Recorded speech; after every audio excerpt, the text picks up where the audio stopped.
በስመ አብ ወወልድ ወመንፈስ ቅዱስ አሐዱ አምላክ አሜን። እግዚአብሔር አምላክ ፈጣሪና መድኃኒና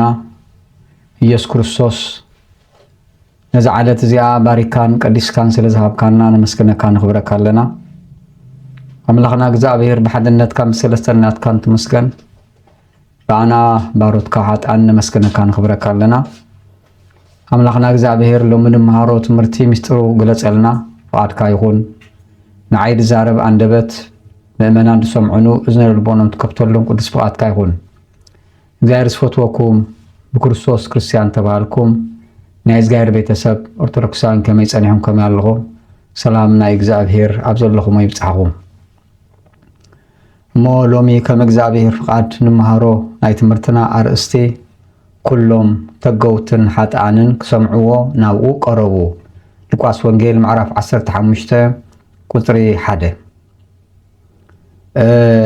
ጎይታና መድኃኒና ኢየሱስ ክርስቶስ ኣብ ዘመነ ስጋዌ ኣብ ኢየሩሳሌም ከባቢኣን ወንጌል ክሰብኽ ከሎ ድውያነ ስጋ ብተኣምራት ድውያነ ነፍሲ ብቃሉ ክምህሮም ክጽጉኖም ከሎ ሓሙሽተ ዓይነት ሰባት እዮም ክሰምዑ ናብኡ ዝቐርቡ ነይሮም። ተገውትን ሓጥኣንን ጥራሕ ኣይኮኑን። ሓሙሽተ ዓይነት ሰባት ሰምዕዎ ነይሮም። ሓሙሽተ ዓይነት ባህርያት ኣለዎም። እቶም ሓደ ብደዌት ተቐጥቀጡ፣ ብሕማም ዝማሰኑ፣ ዝተጨነቑ፣ ተስፋ ዝሰኣኑ ካብቲ ዝነበሮም ደዌ ክፍወሱ ናብኡ ይቐርቡ ነይሮም ይብለና ማቴዎስ ወንጌል 8:16 እዚኦም ብስጋ ፈውስ ደልዮም ማለት እዮም። ብኻልኣይ ደረጃ ከምቲ ናይ እግዚአብሔር ቃል ከም ዝነግረና ኣብ ማርቆስ ወንጌል ምዕራፍ 6 ከም ዘረድአና ቃሉ እዚኦም ኮላይ ብክልተ ዓሳ ብሓሙሽተ እንጌራ ኣበርኪቱ ብዙሕ ህዝቢ ይምግብ ስለ ዝነበረ 12 መሶብ ተመሊሱ ልዕሊ 5000 ዓሰብኡ ጥራሕ ህፃናት ኣዴታት ክሓወስካ። ስለዚ በዚ ኮላይ ናይ ስጋ በረከት ደልዮም ናይ ስጋ ጥቕሚ ደልዮም እጠመዩ ክዕንገሉ ናይ ስጋ ሕቶ ዘለዎም ክምለሰሎም ኢሎም ነዚኣ ጥራሕ ኢሎም ዝመፅዋ ኮላይ ነይሮም። ብሳልሳይ ደረጃ ኣብ ማርቆስ ወንጌል ምዕራፍ 12 ቁፅሪ 13 ብርክት ዝበሉ ካብ ሄሮዶሳውያን ካብ ፈሪሳውያን ወገናት ንኽስልልዎ ናብኡ ይከታተልዎ ነይሮም ይብለና ናይ እግዚአብሔር ቃል። ካብዚ ቃሉ ዝወፅእ ቃላት ረኺቦም ምስ ሮማውያን መኽሰሲ ወይም ከላይ ንቤተ ክህነት ኣብቲ ግዜት ናይ ኦሪት ነበረ ንመኽሰሲ ክጥቀሙሉ ነዚ ኣይሎም ናብኡ ይቐርቡ ነይሮም። ተንገሊኦም ኮላይ ኣብ መዝሙረ ዳዊት ምዕራፍ 45 ቁጥሪ 2 መልክዑ ካብ ደቂ ሰባት ኣዝዩ መልክዑ ጽቡቕ ነይሩ ስለ ዝብል ብመልክዑ ተመሲጦም ሓድሽ ነገር ስለ ዝኾነ ሰብ ኮላይ ሓድሽ ነገር ይፈቱ እሞ መልክዑ ንኽሪኡ ጥራሕ ካብ ተፈላለየ ዓለማት መፂኦም ንዕኡ ንኽሪኡ ይእከቡ ነይሮም። ስለዚ እቲ ኣመጻጽኦም እቶም ሓንሻይ ደረጃ ከዓ ዝመፁ ዝነበሩ ተገውቲ ቀረፅቲ ክኾኑ ይኽእሉ እዮም። ካልኣይ እቶም ደቀ መዛሙርቱ ካብዚኦም እዮም ሕጂ ካብ ሃዋርያት ካብ ደቀ መዛሙርቱ ቀፂሎም ብዙሓት ቅሩብ ኣይኮኑን፣ ብዙሓት ተገውቲ ብዙሓት ሓጥኣን ንኢየሱስ ክርስቶስ ቃል ክሰምዑ ይስዕብዎ ነይሮም ይብለና ኣብቲ ዘመን እቲ ካብቶም ሰዓብቲ ኣምላኽ ወዲ ድንግል ማርያም ካብ ሰማይ ዝወረደ ብስጋ ዝተገለጸ ብሓፂብ ደረት ብፀቢብ ቁመት ተወሲኑ ኣብ ኢየሩሳሌም ከባቢኣን ልዕሊ 3 ዓመት ወንጌል ዝሰበኸ ኣምላኽና ቃል ክሰምዑ መፂኦም። ተገውቲ ማለት እዞም ግብሪ ዝእክቡ ማለት እዩ። በዚ ናይ ዝላሎም ቋንቋ ብናይ ቀደም እስራኤል ቋንቋ ተገውቲ እዮም ዝበሃሉ። በዚ ሎሚ ዘመናዊ ቋንቋ ከዓ ግብሪ ሰብሰብቲ ኣከብቲ ታክስ ኮሌክተር ዝበሃሉ ማለት እዮም ብተፈላለየ ዓዲ ብዘመናዊ መንግስታዊ ተቋማት HMRC ዝበሃል ኣሎ ኣብ ኢንግላንድ ግብሪ ዝስብስብ ኣካል ከምኡ ላይ IRS ዝበሃል ከዓሎ ኢንተርናል ሬቨኒው ሰርቪስ ዝበሃል ኣብ ኣሜሪካ ኣሎ መንግስታዊ ተቋም ማለት ስለዚ እዚኦም ታይ ዝገብሩ እዮም ካብ ንግዲ ካብቲ ድሸት ኣቑሑት ካብቲ ሰራሕተኛ ኣብ መንግስቲ ኣብ ካምባን ተሓቂፉ ይኹን ብግሉ ዝሰርሕ ግብሪ ዝወስዱ ማለት እዮም ስለዚ እዚ ግብሪ ሙሳድ ዞሮ ዞሮ ብእግዚአብሔር ተፈቀደ እዩ ኣብ ማቴዎስ ወንጌል ምዕራፍ 22 ቁጽር 1 21 ጎይታና መድኃኒና ኢየሱስ ክርስቶስ ሕቶ ተሓቲቱ ግብሪ ንቄሳር መሃብ ፍቅዱ ኢሎም ክሓትዎ ከለዉ ናይ ቄሳር ንቄሳር ሃብዎ ኢሉ ግብሪ ግቡእ ንመንግስቲ ክወሃብ ግቡእ እዩ ዝብል መልእክቲ ተሓላሊፉ እቲ ናይ እግዚአብሔር ከዓ ንእግዚአብሔር ሃብዎ ንቤተ ክርስቲያን ዝወሃብ ኣስራት ምጽዋት ህያባት ሃብዎ ንያቱ እቲ ውህብቶ ቤተ ክርስቲያን ኣትዩ ነታ ቤተ ክርስቲያን ክትሕይል ወንጌል ክሰፍሕ እቶም ኣገልገልታ ጽቡቕ ደመወዝ ክረኽቡ ስለዚ ብቁጠባ ዝዓበየት ክትከውን ብስነ ምግባር ዝዓበየት ክትከውን ናይ ስብከት ወንጌል ኣገልግሎት ክሰፍሕ ምእመናን ተጠቀምቲ ክኾኑ በቲ ዘመናዊ ይኹን በቲ ዘሎ ሃይማኖት ከይገደፈት ቤተ ክርስቲያን ተጠቃሚት ክትከውን ኩሉ ግዜ እንዳለመነት ከይትነብር ካብ ልመና ወፂ ዓርሳ ኽኢላ ንኻልኦት ክትተርፍ ሓያል ቤተ ክርስቲያን ክትከውን ብመንፈሳዊ ይኹን ብስጋዊ በቲ ዓቕሚ ደረጃ ማለት እዩ እቲ ግብሪ ሕግዝ እዩ ዋላ ነቲ መንግስትም እቲ ግብሪ እግዚአብሔር ዝፈቅድ ዘሎ እቲ ግብሪ ንህዝቢ ኣገልግሎት ይዝውዕል እቲ ግብሪ ጥቕሙ ተመሊሱ ነቲ ህዝቢ እዩ ስለዚ ጥቕሙ ንህዝቢ ኮይኑ እቲ ደሞዝ ነቲ ፖሊስ ክኸውን ይኽእል ነቲ ሃገር ድሕንነት መከላኸሊ ነቲ ልምዓታዊ ስራሕ ዝስርሐሉ በቲ ግብሪ ካብቲ ግብሪ ተቆረፀ እዩ ግን በዚኦም ኣዝዮም ተጸለእቲ ነይሮም ተገውቲ ግን ኣብ እስራኤል ብጣዕሚ ተነዓቁ ነይሮም ተጸየፉ ነይሮም ጉሉላት ነይሮም ንጹላት ነይሮም ስለዚ ኢየሱስ ክርስቶስ ናብ ኢየሱስ ክርስቶስ ዞም ተገውትን ሓጣንን ክመፁ ከለዉ ፈሪሳውያን ኣዝዮም ይቁጥዑ ነይሮም ኣይሁዳውያን ኣዝዮም ይቁጥዑ ነይሮም ማንም ሰብ ሓቢሮ ምስኦም ክበልዕ እዚኦም ምስ ሰብ ሓቢሮም ክበልዑ እቲ ማሕበራዊ ህይወት ከም ሰብ ተኸቢሮም ሰብ ዝሓልፈሉ ክኸዱ ፍቃደኛታት ኣይነበሮም ኣዝዮም ተጸልኡ ነይሮም ንምንታይ ተጋውያን ስለ ዝኾኑ ግብሪ ስለ ዝቐርጹ ስለዚ እቲ ግብሪ ምቕራጽ ምስ መንግስቲ ሮም ኮይኖም ተፈቂድሎም ደሞዝተኛታት ኮይኖም እዮም ግብሪ እንዳኣከቡ ገንዘብ ዝእክቡ ማለት ከም ዝናይሎም ዘመናዊ ይኮናን ስለዚ ሓደ ነገራት የታርፉ ነይሮም ካልኣይ ንምንታይ እቲ ገንዘብና ካባና ዝወስድዎ ዝብል ዕሙቕ ዝበለ ኣፍልጦ ስለ ዘይነበሮም ኣብቲ ግዜ እቲ ብዛዕባ ናይ ግብሪ ስለዚ ነቲ ግብሪ ዝእክብ ኣካል ይንፅልዎ መከራ ይብዝሕሉ ነይሮም እዮም ስለዚ ተገውቲ ተባሂሎም ዘለዉ ቀረፅ ተኣከብቲ ማለት እዮም ካብኦም ማቴዎስ ንኣብነት ኣብ ማቴዎስ ወንጌል ምዕራፍ 9 ቁጽር 9 ማቴዎስ ወንጌላዊ ማቴዎስ ስለዚ ካብቶም 12 ሐዋርያት ሓደ ካብኦም ነይሩ ግብሪ ኣካቢ ነይሩ ንኣብነት ማቴዎስ ኣብ ናይ ግብሪ ስራሕ እንዳሰርሐ እዩ ንዓይሉ ፀዊዕዎ ካብ ተገውቲ ማለት እዩ ሕራይ ኢሉ ይስዒቡ ኸይዱ ኩሉ ገዲፉ ኣብ ሉቃስ ወንጌል ምዕራፍ 19 ቁጽሪ ካብ 1 ክሳብ 10 ዘሎ ንርኢ ከለና ዘኪዮስ እቲ ሓፂር ዘኪዮስ ባዕሉ ናይቶም ተገውቲ ሓለቃ ነይሩ እዩ ዝብለና ናይዞም ተገውቲ ሓለቃ ነይሩ እዩ ዝብለና ርእሲ መራሒኦም ማለት እዩ ነይሩ ናብ እስራኤል ናይ ተገውቲ ሓለቃ እዩ ዝብሎ ዘኪዮስ ስለዚ ኣብዚ ዝተጠቐሰ ኢየሱስ ክርስቶስ ናብ ተገውቲ ገዝኦም ኣትዩ እዩ ምስኦም ክበልዕ ምስኦም ክውዕል ኣብ ገዝኦም ክኣቱ ንውዖም ከምህሮም ፈቃደኛ እዩ ነይሩ ስለዚ እዚኦም ተገውቲ ዝተባሃሉ ብፈሪሳውያን ክንጸሉን ክጉለሉ ከለዉ ኢየሱስ ክርስቶስ ኮላይ ክሓቅፎም ኢና ንርኢ እቲኦም ከዋርድዎም ከለዉ ክርስቶስ ግን ከኽብሮም ኢና ንርኢ ኣብዚ ቃል እዚ ማለት እዩ ስለዚ ንምንታይ እዮም ተገውቲ ሓጣን ንኢየሱስ ክርስቶስ ክስዕብዎ መሪጾም ተገውቲ ትርጉሙ ከም ዝተረድአና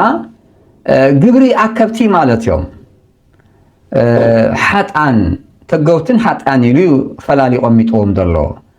እቲኦም ሓጢያን ዝበሃሉ ከዓ ብሕጊ እግዚአብሔር ዘይከዱ ፈቃድ እግዚአብሔር ዘይማልኡ ብሕጊ ቤተክርስቲያን ዘይከዱ ናይ እግዚአብሔር ፍቅሪ ዘይብሎም ናይ ሰብ ፍቅሪ ዘይብሎም ብዘይ ርህራሄ ብጨከና ዝነብሩ ክሳብ ሰማይ ንብልዕ ኣኽለማይ ዝብሉ ህይወቶም ንእግዚአብሔር ናይ እግዚአብሔር መምርሒ ዘይፅበዩ ናይ ቤተክርስቲያን መምርሒ ዘይፅበዩ ፋሉላት ማለት እዩ ሕጊ ዘይብሎም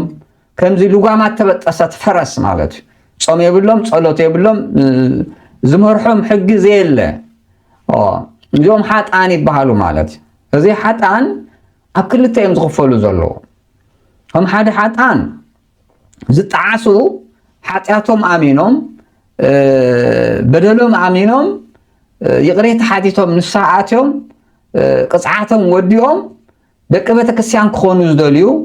ደቂ እግዚአብሔር ክኾኑ ዝደልዩ ምስ እግዚአብሔር ምንባሪ ዝበልፅ ኢሎም ህይወቶም ኣብ ዕርፊ ኣብ ወንጌል ኣብ ስርዓት ቤተክርስቲያን ተጓዒዞም ክኾኑ ዝደልዩ ተመለስቲ እዚኦም ሓጣን ይበሃሉ ከም ተገውቲ ማለት እዮም ሓጢያቶም ዝኣምኑ እቶም ካልኣይ ሓጢያት ዝበሃሉ ኮላይ ዘይጣዓሱ ገሊኦም ንሃይማኖት ትምህርቲ ዝተምሃሩ ንሃይማኖት ኣፍልጦ ዘለዎም ገሊኦም ኮላይ ኣፍልጦ ዘይብሎም ክመሃሩ ዘይደልዩ ግን ዘይምለሱ እዚኦም ካብ ብፈሪሳውያን ይምሰሉ ማለት እዮም ስለዚ እዚኦም ንሪኦም ዘለና ሕጂ ዝምለሱ ሓጣን ማለት እዩ በደሎም ኣሚኖም ተጣዒሶም ብመንገዲ እግዚአብሔር ይሕይሽ ኢሎም ኩሉ ፈቲኖም ሪኦም መርሚሮም ብእግዚአብሔር መንገዲ ምኻድ ይሕይሽ ኢሎም ነፍሶም ካብ ዘለዓለማዊ ኩነኔ ከምልጡ ካብ ቅፅዓት ኣምላኽ ከምልጡ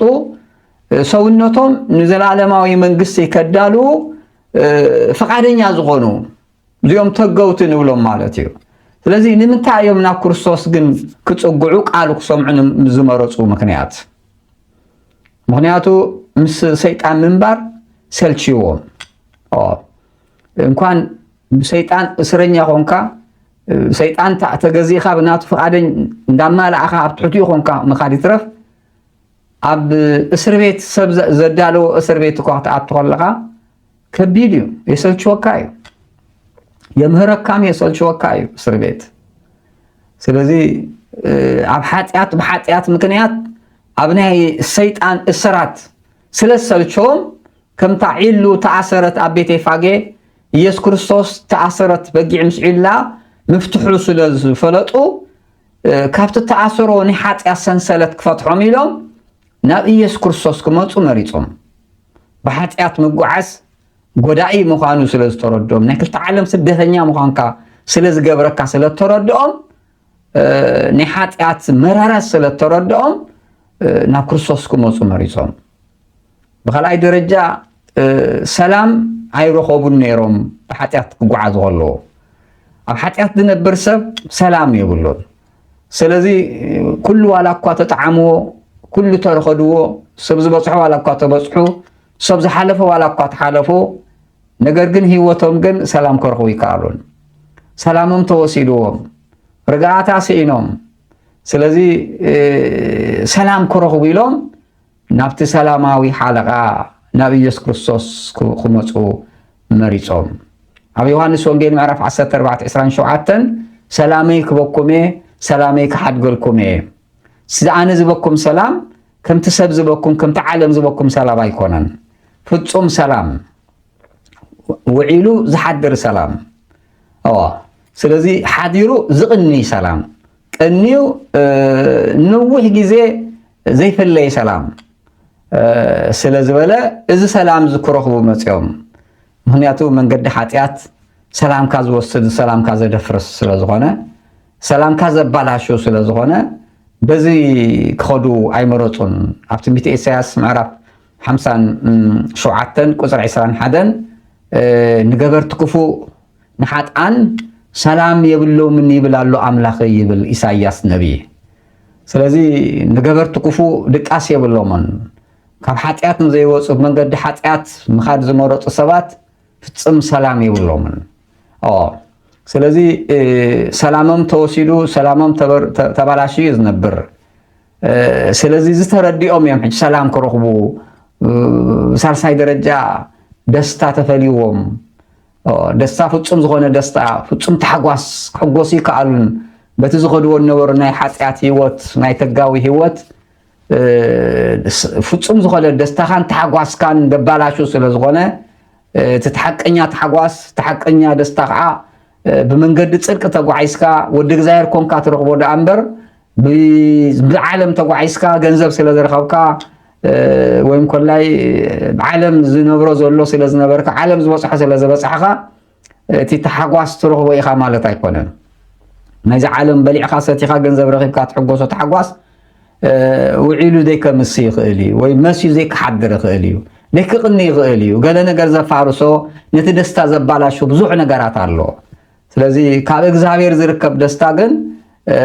ዝኾነ ይኹን ናይ ዓለም ነገር ከማራስሖ ይከልን ከምቲ ጉሓፍ ነት ባሕሪ ከምዘ የማራስሖ ብእግዚአብሔር ተዋሃበ ደስታ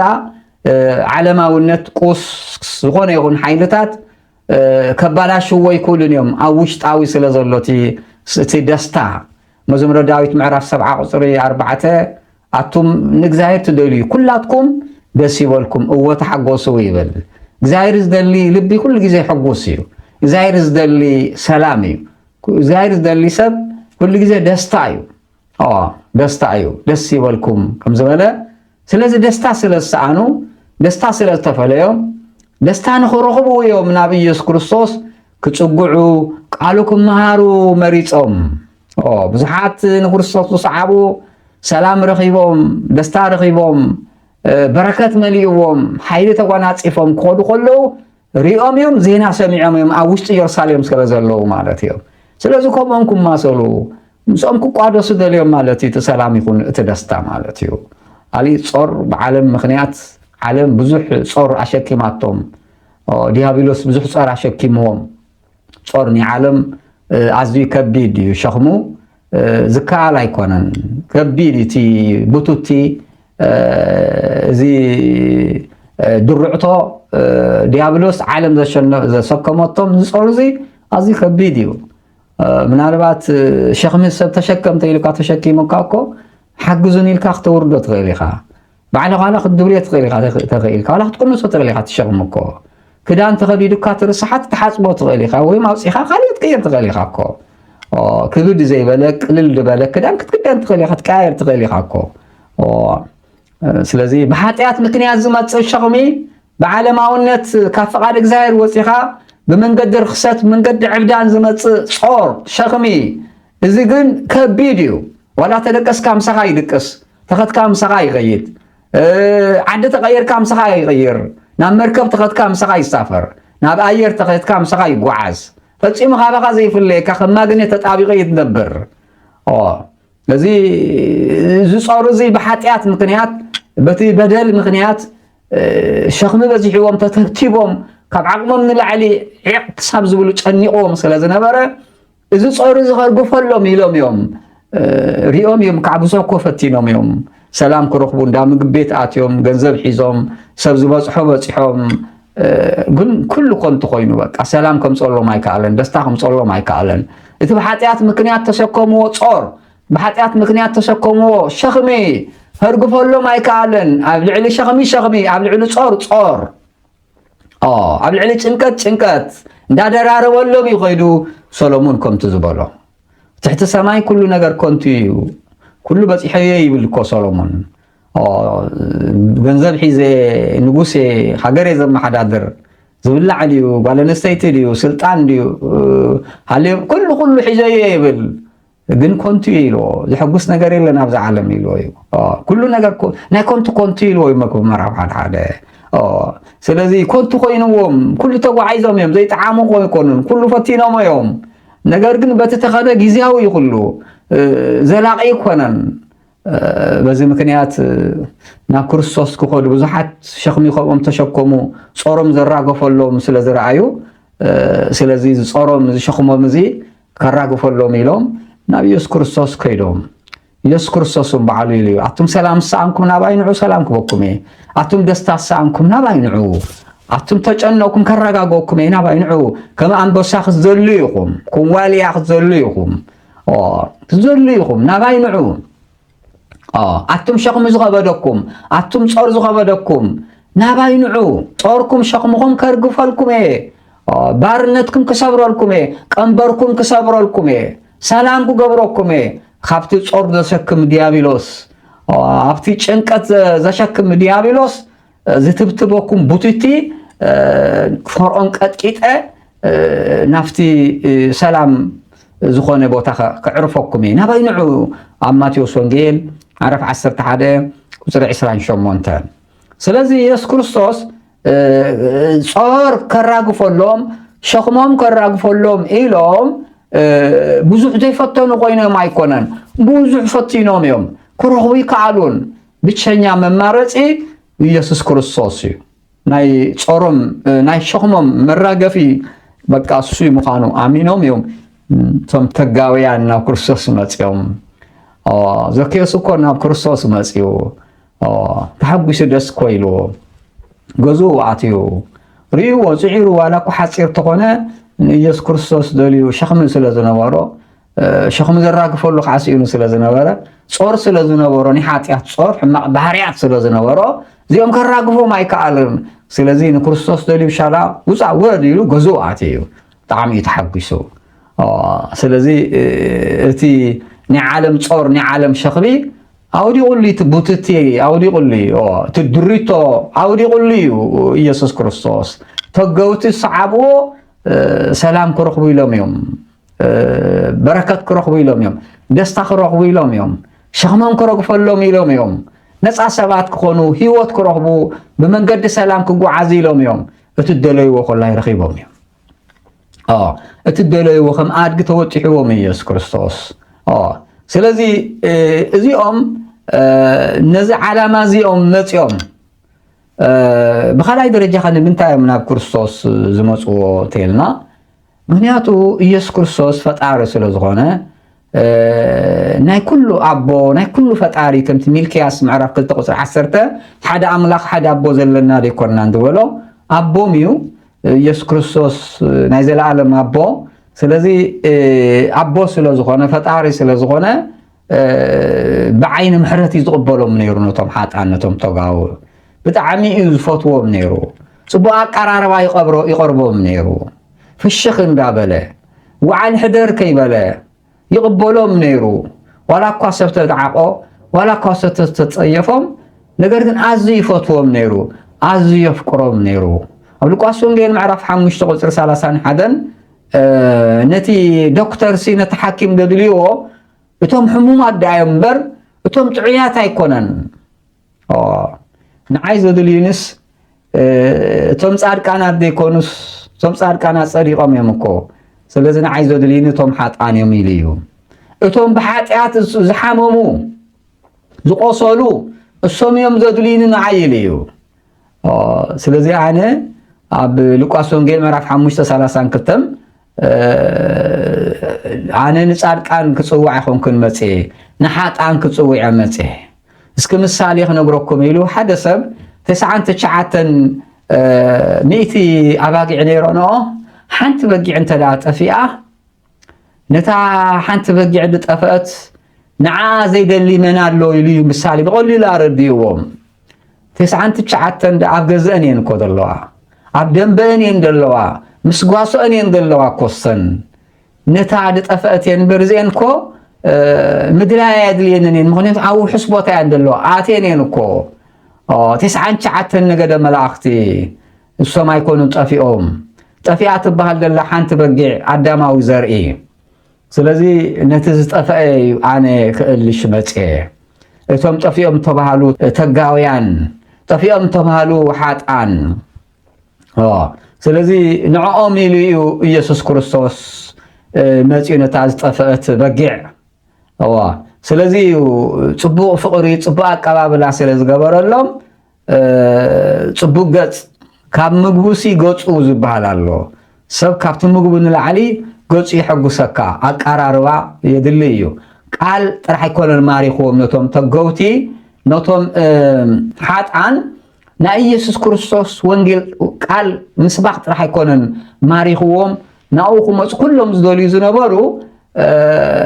ነናይ ባዕሎም ጾር ነናይ ባዕሎም ሽኽብተት ተሰኪሞም ናብኡ ክመፁ ዘገደዶም ቃል ጥራሕ ኣይኮነን ነይሩ ፍቕሪ ነይርዎ ኣብ ሓጣን ኣብ ተጋውያን ፍቕሪ ነይርዎ ስለዚ ኣክብሮት ነይርዎ ጽቡቕ አቀባብላ ነይርዎ ምንም ነገር ከም ዘይገበሩ ገይሩ ሓጢኣቶም ከይተቋጻጸረ በደሎም ከይጸብጸበ ቂምታ ከይሓዘ ርስሓቶም ጸሪጉ ከምቲ ኣደዊ ወላዲ ንውሉዱ ዝሓቁፍ ርስሓቱ ጸሪጋ ሆሙ ገይር እንዳገበረ ንውሉዱ ስለዝረኣዩ ስለዚ ዞም ተገውቲ ሓጣን ናብ ኢየሱስ ክርስቶስ ቀሪቦም ምናልባት ቃል እግዚአብሔር ጥራሕ ዘምህር ነገር ግን ጽቡቕ አቀባብላ ተዘይገብረሎም ነይሩ ተገውቲ ኣይምስቀረብዎን ነይሮም ስለዚ እቶም ኣብ ናይ ተገውቲ ወይም ኣብ ተንዓቐ ሓጢአተኛታት ተባሂሎም ዝግመቱ ናብ መምሃራን ክመፁ ናብ ቦታት ክመፁ እንተኮይኖም ናባና ክመፁ ተኮይኖም ቃል ጥራሕ ዘይኮነ ጽቡቕ ስነ ምግባር ክህልወና አገዳሲ ማለት እዩ ስለዚ ተፋቆር እንዳበልና ንፍቕሪ ንብፅበፅ ክንከውን ኣይግበአናን ማለት እዩ ሰላም ግበሩ እንዳበልና ናይ ሰላም እንዳሰበኽና ንሰላም ነፍርስ ክንከውን ኣይግበአናን ማለት እዩ ኣይትስከሩ እንዳበልና ኣብ ናይ ስኽሪ ቦታታት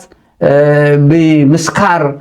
ንውቀስ ንኽሰስ ክንከውን ኣይግበአናን ማለት እዩ ጽቡቕ ምሳሌ ጽቡቕ ኣርኣያ ክንከውን ይግበአና ግበሩ እንዳበልና ንሕና ከዓ ብምግባር ሰብኣውያን ኩን እንዳበልና ንሕናም ናይ ሰብኣውያን ሰባት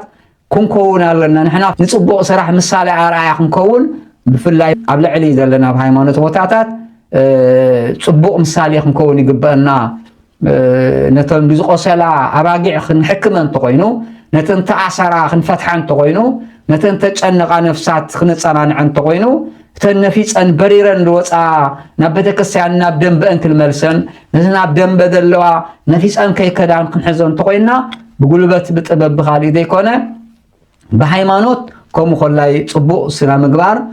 ጽቡቕ ሓልዮት ጽቡቕ ሰብኣውነት ክህልወና ይግባእ ማለት ስለዚ ጎይታና መድሓኒና ኢየሱስ ክርስቶስ ከምዚ ዓይነት ጽቡቕ ስለ ዝነበረ ተገውቲ ብምልኦም መፅኦም ቃሉ ክሰምዑ ኮፍ ኢሎም ይከታተልዎ ነይሮም ርሕራሄዮ ርኢናዮ ኢና ብሳልሳይ ደረጃ ፈሪሳውያን በዚ ተገውቲ ሓጣን ምምፆም ኩሎም ንጎይታ ክሰምዑ ኢሎም ኣብ ዝወዓልዎ ክሓድሩ ኣብ ዝመሰዮ ከምሲኡ ምፍቃዶም ተሓጒሶም እዮም መላእኽቲ ተሓጒሶም ብጣዕሚ ዝሕጉሰካ ካብ ገዛ ጠፊኡ ነበረ ውልድኩም ኣይሰማማዓኒ ኢሉ ካባኹም ተፈልዩ ጠፊኡ ነበረ ብራንዳ ዝሓድር ነበረ ተጣዒሱ ክመፅእ ከሎ ናብ ገዛኹም ክንደይና ይሕጉስ ሓሚሙ ነበረ ክፍወስ ከሎ ጠፊኡ ነበረ ክርከብ ከሎ እንኳን ሰብ በጊዕ ጠፊኣ ነይራ ተረኺባ ኣድጊ ጠፊኡ ነይሩ ተረኺቡ ክበሃል ከሎ እንደይ ይሕጎስ በራይ ጠፊኡ ነይሩ ተረኺቡ ክበሃል ከሎ ማኪና ጠፊኣ ነይራ ተሰሪቓ ተረኺባ ክበሃል ከሎ ቆልዓ ሰሪቆሞ ተወሲዱ ነይሩስ መፂኡ ክበሃል ከሎ እንደይ ይሕጉስ ኣብዚ ሕጉስ ነገር እንታይ ኣሎ ስለዚ ሰብ ብሓጢኣት ምክንያት ካብ እግዚአብሔር ተፈልዩ ድሓር ግን ብመንገዲ ጽድቂ ክኸይደ ኢሉ ተጣዒሱ ይቕሬ ተሓቲቱ ናብ ቤተክርስትያን ክምለስ ከሎ ናብ ንስሓ ናብ ስጋዊ ደሙ ክምለስ ከሎ ናብ ኣገልግሎት ናብ ጽድቂ ካብ ሓጢኣት ካብ ጭከና ካብ ኣረማዊነት ካብ ናይ ሓጢኣት ኣሰራርሓ ወፂኡ ናብ ትሕትና ዝቅ ኢሉ ናይ ሰላም ሰብ ናይ ሃይማኖት ሰብ ክኸውን ከሎ ክንደይና እዩ ዝሕጎስ በዚ ቤተክርስትያን ብጣዕሚ እያ ትሕጎስ እግዚኣብሔር ተሓጒሱ ኣብ ሉቃስ ወንጌል ምዕራፍ 15 ቁፅሪ 32 ክሳብ 33 ክንርኢ ከለና እቲ ወላዲ ክልተ ደቁ ነይሮም ሓደ ወዱ ሃፍቱ ንብረቱ ተኻፊሉ ከይዱ ጠፊኡ ኣይደሊን ምስ ኣቦይ ምንባር ኢሉ ድሓር ግን ተጣዒሱ ጉድኣቱ ርእይዎ ካብ ኣቦኻ ተፈሊኻ ምንባር ኣዝዩ ናይ ክልተ ዓለም ስደተኛ ምዃኑ ጉድኣት ምዃኑ ዘይጠቅም ምዃኑ ምስ ፈለጠ ተጣዒሱ ናብ ቦ ምስ ተመለሰ እቲ ቦ ብጣዕሚ ተሓጒሱ ደስ ኢልዎ ንዑ ኣብ ተሓጓሰይ ተሳተፉ ለይሉ ኣዝማዱ ጎረባብቱ ናይ ቀረባ ናይ ርሑቕ ፍሪዳ ሓሪዱ ወይኒ ጠሚቑ ንዑ ወደይ ጠፊኡ ነበረ ተረኺቡ ሞይቱ ዝነበረ ተሲኡ ንዑ ደስ ይበልኩም ኢልዎም ስለዚ እቲ ቦ ተባሃለ እግዚኣብሔር ተኻፊሉ ሃፍቲ ኸይዱ ተባሃለ ሓጣን ጠፊኦም ካብ እግዚኣብሔር ከይዶም ነበሩ ሕራይሎም ተመለሱ ናቱ ምስጢር እዩ ናብ ንስሓ ተመለሱ ናብ ቤተክርስትያን ናብ መንፈሳዊ ህይወት ናብ ጉዕዞ ሃይማኖት ርእሶም ዝቅ ኣቢሎም ብመንገዲ እግዚኣብሔር ምኻድ ጀመሩ እግዚኣብሔር ብጣዕሚ ይሕጎስ بخلاي درجة ملاختي أبلكواس ونجيل 15 قصر 10 بحد حطياتنيا مملاس بحد تقاوي حط نابك زاير مملاس ناب نسها كاب علماونت ناب منفساويوت كاب تشكانا ناب الرحي كاب سسعي ناب مصوات كاب فالول ناب ودك زاير مخان ناب قدسنا هيوت تتعيشهم زمطو قدوس ميكائيل بتعمي حقوس قدوس جبريل شوعات لكان ملاكت 4 انسسايسان 4 كانت آلافات ملاكتي توهات قرمان ملاكتي دس سيولوم ناي سماي حيلتات صادقانات بمولوم دس سيولوم دنجل مريم دس سيولا أبا سلامة دس سيولوم كلهم صادقانات نفلتهم أزيهم يحقوسو بزيهم منتاي وديك زاير كام مخان زحقوس نجر انتاي الله كابزن لعلي شلمات انتاي الله مستر روح أبو منبر مس زلالة ما أبو منبر جزياو زي خون كاس زلالة ما ونباري مخان كابز حقوس انت الله ود أبراهام ودك زاهر مخان كومريسو داويت ودك زاهر مخان كومريسو كم ناتهم زيجا مخان رستخا من قصة سماعات مخان زي تعمي حقوسهم ودك زاهر مخان تقمو سلز فلطوتهم صار كانتهم ملاختي حقوسو نحنا ودك زاهر مخان تناي تحقواس منش سلازين فلطو بزوح كبرت هاي نقبرلن ودك زاير مخان منياتو نحنا بعالم زلينا نفلت كالي نفلت انينا ثم ملاخت قنا بسماي زلي فلطو ويم حلافي فلطو زي حلف فلطو ويوم سلازي ودك زاير مخان كابز عبي كبريز زي اللي مخانو سلازي فلطو ملاخت بتعمي حقوسو بقرم قل ملاخت نا تحقوسو اكزاير نا تحقوسه فريساويان محزانهم يحزن فريساويان تقطعهم فريساويان أقرب ريمهم لمن تي أقرب ريمهم حازينهم فريدهم نبيس كسوس فريهم نايزهم تقاويان نايزهم حاتان متصبحايان نايزهم مهري لهم مسوهم يوعد مسوهم يحضر أبكالي من كقربهم لقربهم يلم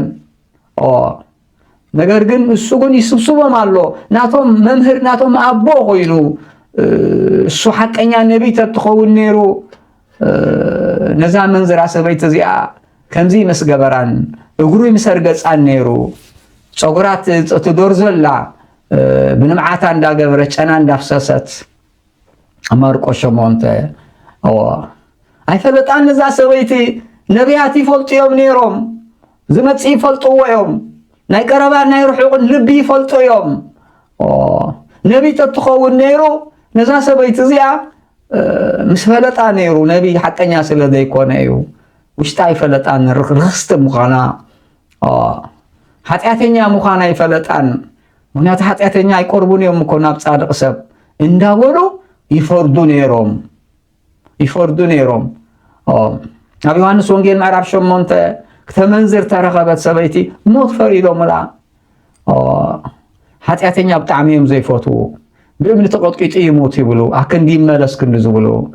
ኢየሱስ ክርስቶስ ግን አነ ይፈርደክን የዛ ጓሌ ነፃ ኺደ ይልዋ ስለዚ ፈሪሳውያን አብዙ ጾም ሰብ አብዙ ጽሊ አብዙ ቆርብ ሰብ የጉረምሩሙ ይሕርቀምቁሙ አይሕጎሱን ዮም ንኸምዚ ዝሓገዘ መንፈሳዊ አቦቶ ለኻን ዕባይ ጸልዎ ብምቀኝነት ይሕዝዎ ከምቲ ክርስቶስ ተኻራኸርዎ ንሐዋርያት የሚካራኸርዎም ነይሮም ንመጸባሕያውያን ነዚኦም ሓጣን ነዞም ተንዓቑ ስለዝኣከቡ ከመቦኦም ኩም ክርስቶስ ነቦኦም ንክርስቶስ መሲሎም ነቶም ዝተንዓቑ ነቶም ተደብረይ ንዓንኩ ክብዎም ከለው ክሕግዝዎም ከለው የጉረምርሙ ነይሮም ብጣዕሚ ዝገርም ገለገለ ሰባት ኣለው ከም ፈሪሳውያን ዝመስሉ ሰብ ጸይሙ ክን ዝሕጎሱስ ብሰብ ጸይሙ ሓዘን ዝስምዖም ዘይሕጎሱ ንምንታይ ጸይምካ ኢሎም ይከራኸርዎ ደቂ ኣንስትዮና ደቂ ቤተክርስትያን ኮይነን ኣከዳድነን ከመዴታትን ከምቲ ጥንታዊ ባህላዊ መንፈሳዊ ኣከዳድና ንዝሙት ዘየቃልዕ ሰውነትካ እርንብ ዘብል ጽቡቕ ክዳን ክክደኑ ከለው ገፋፋታት እንዳበሉ ገጠራት እንዳበሉ ፋራታት እንዳበሉ ይንዕቕወን የጉረምርሙ ሰብ ቆሪቡ ክመጽእ ከሎ ክንዲ ሰተነስኒስካ ተቀበሎ ተሓጊሱ ናይ ኣምላኽ ቅዱስ ሥጋ ወሲዱ ዝፋን ኣምላኽ ተሸካማይ ኮይኑ ኢልካ ክንዲ ተብሎ ብነገር ይቕበልዎ ነተን ኣዴታት ነቶም ደቂ ኣንስትዮ ነቶም ደቂ ተባዕትዮ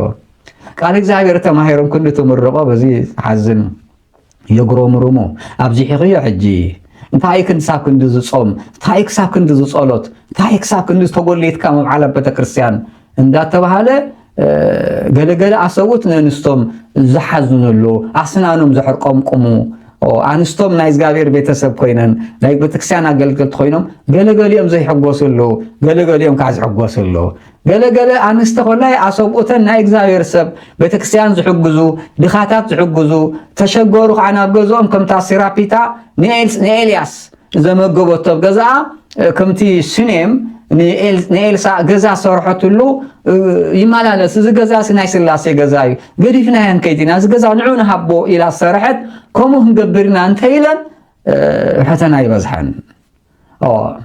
ትጋገይ ኣለኺ ትገንዘብካ ከምዚ ትብትኒ ኣለኺ ድሓር ሽግጠ መፂኸ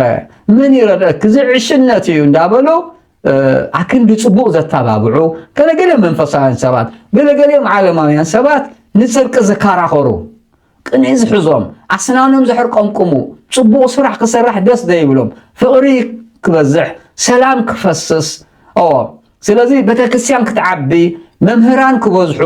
መንፈሳውያን ኣቦታት ክፍጠሩ ወንጌል ክስበኽ መድረኽ ክብል ናይ ቅዱሳን ክንገር ገሊኦም ደስ ይብሎም ነዚ ከዓ ገንዘቦም የበርክቱ ፍልጠቶም የበርክቱ ጉልበቶም ነዚ ክሰፍሕ ነዚ ጽቡቕ ሰናይ ክሰርፍሕ ከምቲ በዓል ማርያም ባፊልያ ንሃዋርያት ገዛ ዝህባ ደቀን ዝህባ በዓለም ደረክባ ዝነበራ ንገልግሎት ከምዚ ሰናይ ተግባራት ንቦታት ንኣገልግሎት ንታ ቤተክርስትያን ዕቤት ንገዳም ዕቤት ነዚ ግብረ ሰናይ ቻሪቲታት ዝመሰሉ ከዓቢ ክሰርሑ ከለው ገለገሊኦም ኣንጻር ዝኹላይ ዝኸድሎ ከም ፈሪሳውያን ብጣዕሚ ዝሕዝን ብጣዕሚ ዝሕዝን መላእኽቲ ብሰናይ ስራሕ ይሕጎሱ ሓደ ተጋሩ ምላሱ ጽቡቕ ስራሕ ኣብ ዓለም ምስርሑ መላእኽቲ ይሕጎሱ እግዚአብሔር ይሕጎስ ደስ ይብሎ ኢየሱስ ክርስቶስ ብፍጥረቱ ጠፊኡ ነይሩ ውሉዱ ክመጽእ ከሎ ጠፊኡ ነበረ መጺኡ ሞይቱ ነይሩ ተስዩ ሓጢአተኛ ክምለስ ከሎ ካብ ሕማቕ ስራሕ ክምለስ ከሎ ሞይቱ ነይሩ ተስዩ ይበሃል ሞት ይብሎ ሞት ዝበሃል ብሓጢአትካ እግዚአብሔር ምፍላይ እግዚአብሔር ንኣዳም ሓጢአት ክሰርሕ ከለኻ ዕፀ በለስ ክትበልዕ ከለኻ መዓልቲ ናይ ሞት ክትመውት ኢኻ ኢልዎ ሙማት ማለት ብስጋ ምፍላይ ማለት ኣይኮን ብመንፈስካ እግዚአብሔር ምፍላይ ሙማት እዚ ሰብ ዕድሚኡ ኣኺሉ ናብ መቓብር ይወርድ ሞት መዓስ ይበሃል እዚ እኮ ዕረፍቲ ዝበሃል ካብ ድኻሞም ክዓርፉ እዮም ስርሖም ክኽተሎም ተባሂሉ ኣብ ራእይ 13:14 ተነገረ እኮ ዕረፍቲ እዩ ዝብሎ እምበር ሞት ኣይብሎን እኮ ከምዚ ሙሉእ መዓልቲ ክሰርሕ ውዒልካስ ምሸት መፂኻ ትብል ትድቅስ ዕረፍቲ ይበሃል ከምኡ ማለት እዩ ካብ ድኻም ካብ ውፃእ ውረድ ካብ መከራ ዓለም ዕረፍቲ ድኻም ዘይብሉ ዓለም ከይዶም ዓሪፎም ይበሃል ዕረፍቲ ይበሃል ሞት ማለት ነፍሲ ካብ ስጋ ተፈልያ ሓጢአት ድሰርሐት ስኦል ክትኣቱ ከላይ ሞት ዝበሃል ሞይቱ ነይሩ ሰብ ካብ እግዚአብሔር ካብ ጽድቅ ተተፈልዩ ካብ ቤተክርስትያን ተተፈልዩ መንገዲ መርገም መንገዲ ክሰት መንገዲ ጨካኔ እንተኸይዱ